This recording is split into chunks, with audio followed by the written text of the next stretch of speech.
It is a Marathon Monday. We'll bring it to you right from the start here. Check 1, 2, 3, 4, 5.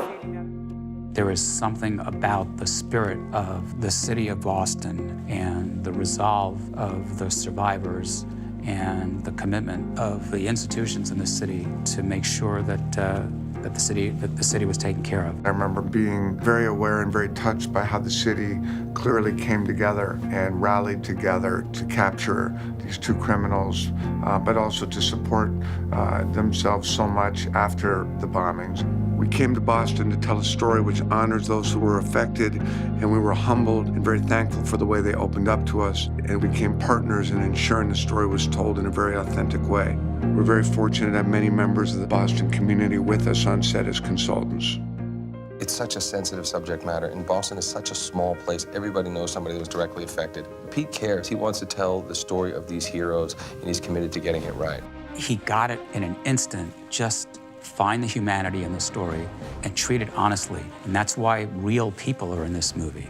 Even if they're extras in the background in Boston PD outfits, he wanted real police to play them. Commissioner Davis, the New York Post is reporting a 20-year-old Saudi national has been charged. Can you confirm? And even some of the locations, like Sean Collier's house. We're at Curtis Street in Somerville, where Sean lived. They did a couple scenes inside and outside.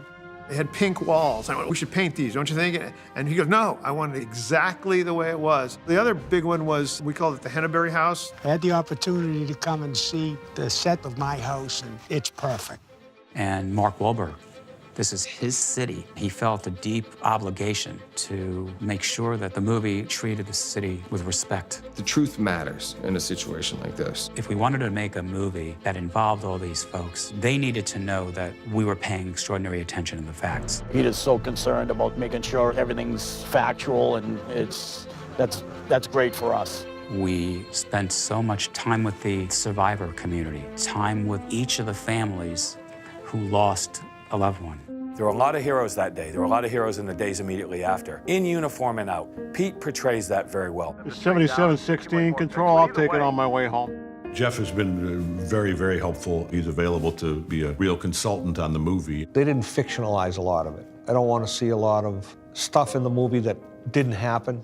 I think that kind of stuff belittles the real heroes of the bombing, which are the victims. A sweet old man came in and gave that to me today.